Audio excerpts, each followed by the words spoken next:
Dari studio Move Radio di Hotel Ibis Style Medan, Jalan Patimura nomor 442 Medan. Selamat pagi pastinya buat mover yang masih stay tune terus di www.moveonlineradio.com dan beberapa radio lainnya di 97,9 FM Radio Siro Huda Deli Serdang dan 101,2 FM Radio Cek Pematang Siantar. Kita lanjut lagi mengenai sosialisasi penjaga Kejati Sumut. Iya. Oke, Bang. Tadi kalau kita awal tentang apa dari aplikasi ini, terus juga fiturnya. Iya, betul. Nah, sekarang masih berkaitan dengan aplikasi ini. Ini Bang gimana Bang? Apakah aplikasi ini terintegrasi dengan sistem lainnya yang digunakan oleh kejaksaan atau lembaga hukum lainnya, Bang? Kalau ini kan punya tujuan menengah dan tujuan jangka panjang. Tujuan pendek adalah terciptanya aplikasi ini. Sudah tercipta dan sudah kita launching, sudah dilaksanakan juga. Menengah adalah terkoneksi dengan seluruh kejaksaan negeri dan sudah kita lakukan. Kita sudah konekkan dengan website kita, website di seluruh kejaksaan negeri. Jangka panjangnya adalah Indonesia. Kira-kira seperti itu. Saya mau menyapa nih. Ada yang lagi dengerin kita nih. Coach saya di Badiklat, Pak Farhan. Terima kasih karena Pak Farhan yang selalu memberikan masukan, inovasi. Karena inovasi penjaga Kejati Sumut ini juga masuk bagian dari saya ketika mengikuti pendidikan ini.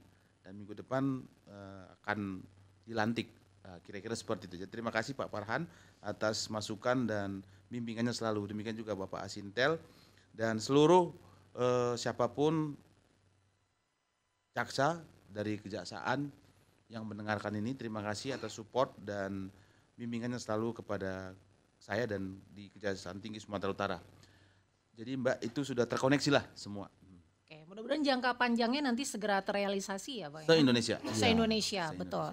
Oke, nah selain itu ada nggak sih Bang ini kerjasama dengan instalasi lain gitu ya supaya efisiensi terus juga efektivitas dari layanan yang sekarang sedang berlangsung di aplikasi ini bisa terjalin baik gitu? Kalau untuk menengah terus jangka panjang sepertinya harus karena saat ini kita sudah koneksikan dengan pemerintahan kabupaten supaya pemerintahan kabupaten itu mensosialisasikan dan juga mengkoneksikan ke website mereka serta membantu kepala desa dan aparaturnya supaya mereka betul-betul memahami ini dan mereka mensosialisasikan setiap pertemuan sehingga tidak hanya sekedar lewat aja gitu. Terus lupa karena kegiatan sehari-hari. Nggak boleh seperti itu kan. Ini harus digunakan dan sementara kita masih menggandeng pemerintahan kabupaten karena memang stakeholdernya itu kan. Demikian. Oke. Tapi Bang, yang tadi juga sempat kan Abang jelaskan kalau ini memang bakal menyeluruh sampai nanti akhirnya ke seluruh Indonesia ya kan. Nah tadi kan sempat juga share dananya nih sama Abang gitu kan. Bang ini emang benar sosialisasinya sudah mencakup sampai ke pedalaman beneran gitu. Emang beneran ya Bang ya. Jadi benar-benar ya bisa aplikasi ini dipergunakan ya Bang ya. Kita di Desa Gunung Meriah yang kemarin sudah digunakan dan di desa di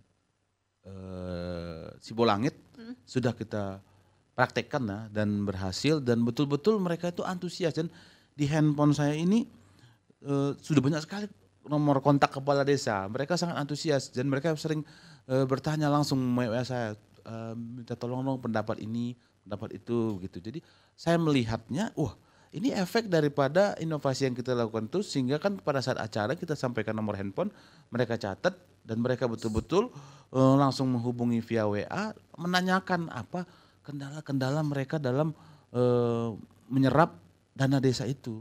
Nah itu kan penting. Bahkan ada yang mempertanyakan baik di acara maupun di WA tentang salah satunya itu adalah aset desa. Nah aset itu kan dibeli oleh pakai uang negara, uang pemerintah. Berarti itu milik siapa? Milik negara. Nah bukan berarti misalnya hal-hal kecil aja seperti misalnya buku saku, laptop, notebook, dibeli pakai uang dana desa.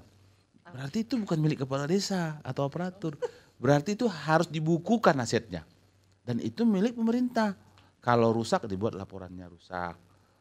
Kalau tidak berguna lagi dibuat. Nah, seperti itu yang salah sehingga kadang-kadang kursi dan apa dibawa sampai ke rumah. Nah, ini kan Jadi hak milik pelanggaran. pribadi ya. Iya, nah ini yang kita salah satunya juga mereka pertanyakan, nah, dan kita jawab dan aset-aset mereka tuh bisa aman gitu. Oke, Bang, ini ya udah ada yang tersambung, kita Oh, udah bakal ada. ngobrol langsung ya. Boleh, boleh ya. Halo, selamat pagi. Halo, selamat pagi, Radio. Ya, dengan siapa? Dengan Bapak siapa dan di mana, Pak? Ini dengan Pak Andri di Amplas. Oke, silakan Pak, langsung aja pertanyaannya apa ke Pak Yos? Ya, baik untuk Bang Yos ya. Ini terus terang tentang aplikasi penjaga kejati Sumut ini saya masih betul-betul buta, awam. Jadi yang pertama yang saya tanyakan, itu nama di Play Store untuk kita download aplikasinya itu apa ya supaya kita bisa download, itu yang pertama. Kemudian yang kedua pertanyaan saya, Ya. apakah yang di cover kasus-kasus yang berkaitan dengan masalah hukum ini yang bisa kita adukan ke aplikasi penjaga kejati Sumut ini? Apakah mungkin misal kita punya kasus, misalkan saya ngurus surat tanah Prona lewat aparat desa gitu.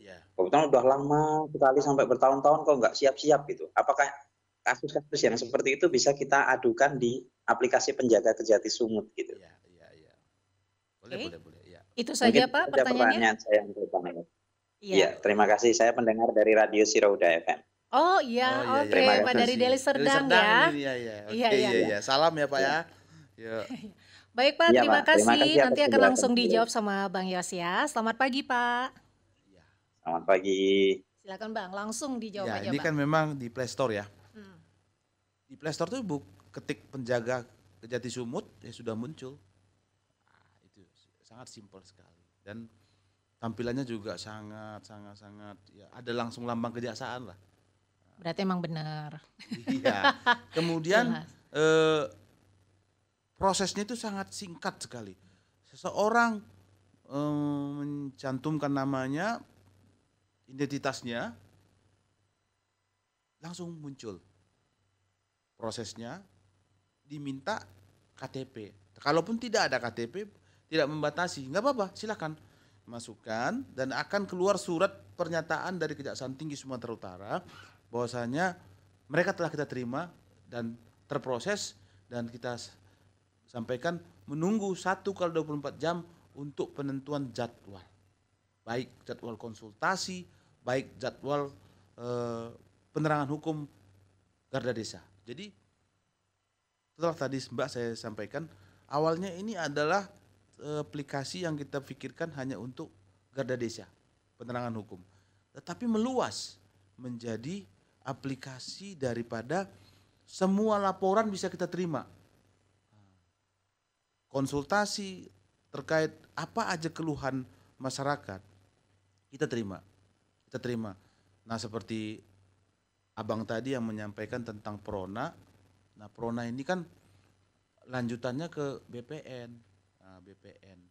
Nah itu kan sesuai dengan program pemerintah ini Bapak Presiden, Bapak Jokowi, bagaimana supaya semua di negara kita ini tanah punya surat, sertifikat namanya.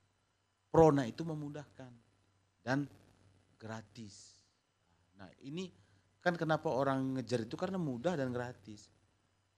Bukan berarti ngurus sertifikat itu bayar, enggak. Tapi kan ada bayar iurannya, bayar pajaknya. Nah, kalau ini tidak demikian. Jadi mereka ngejar Prona. Saran saya untuk pengurusan Prona ini memang melibatkan kepala desa. Tetapi bisa kita bantu nanti supaya bisa terkonek ke kantor BPN Deli Serdang. Supaya Bapak yang tadi itu dimudahkan supaya proses Pronanya, sertifikat tanahnya dapat berjalan dengan baik dan secepatnya begitu.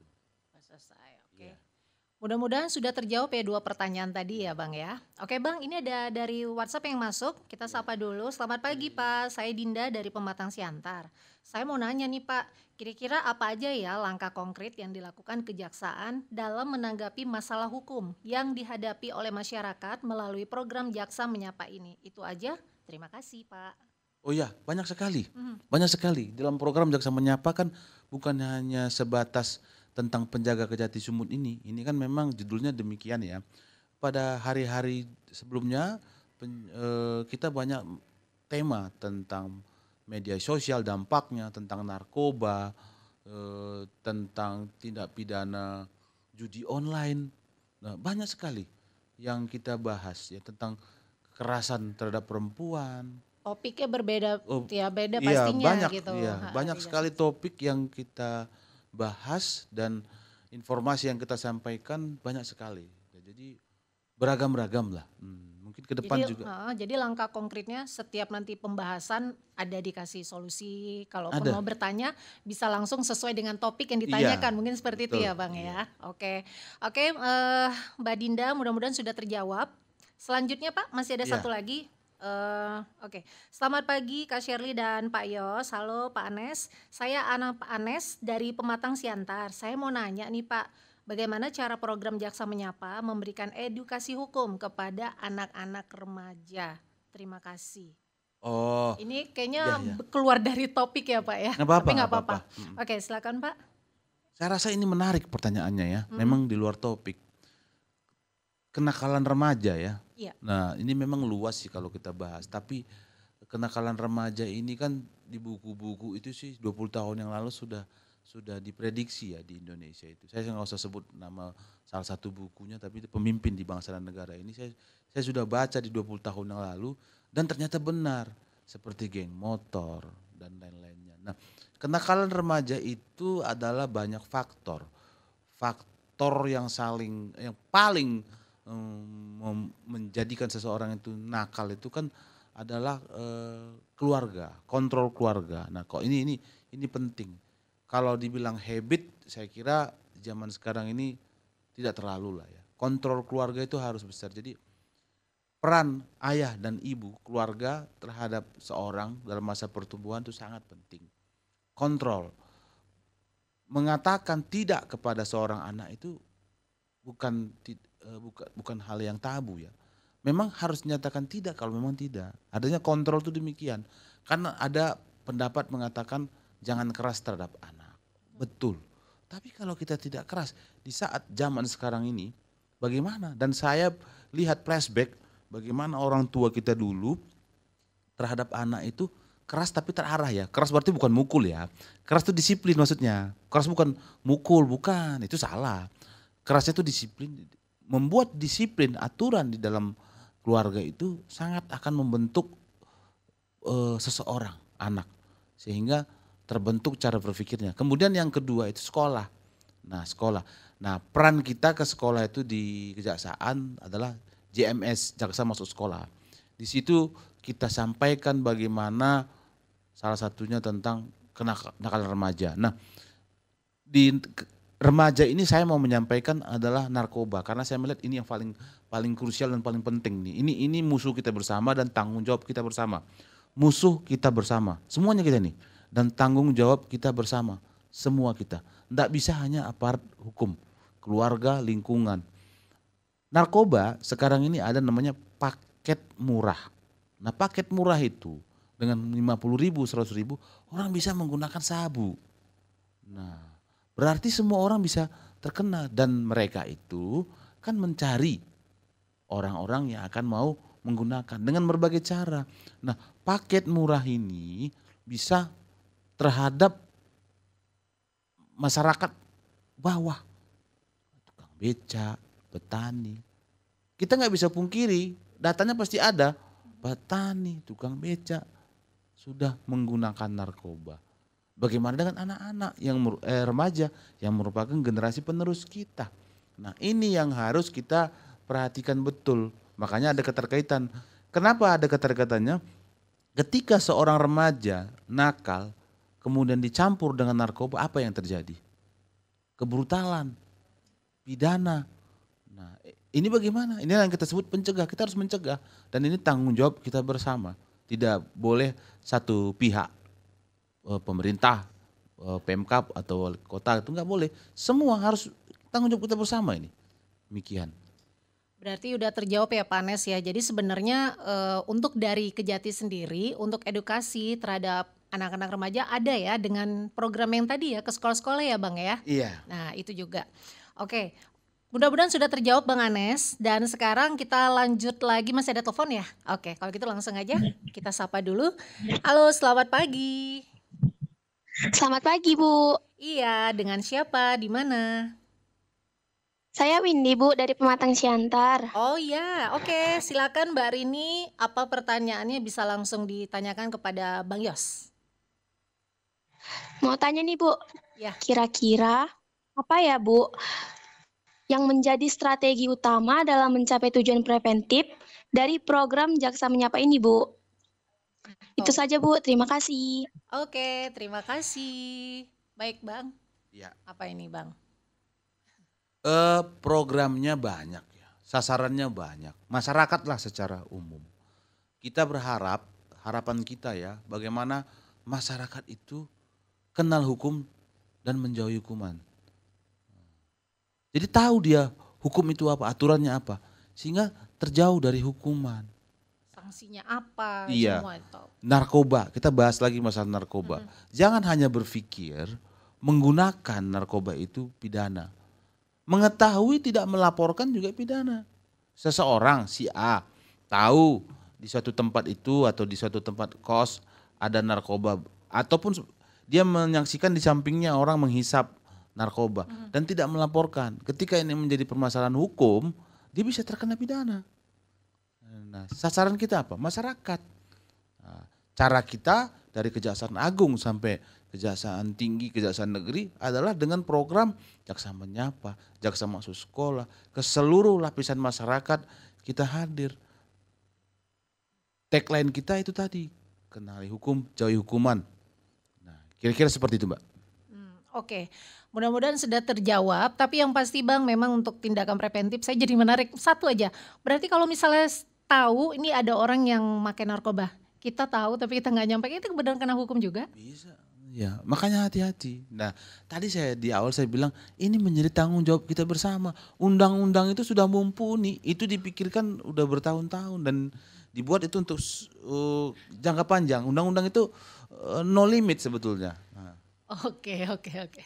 Baiklah, nanti kita akan balik lagi dan yang pasti untuk para mover kita masih akan ada nanti sesi satu lagi dan jangan lupa dari Studio Move Radio di Hotel Ibis-Style Medan Patimura nomor 442 kita bakal balik lagi dan tetap di www.moveonlineradiomedan.com.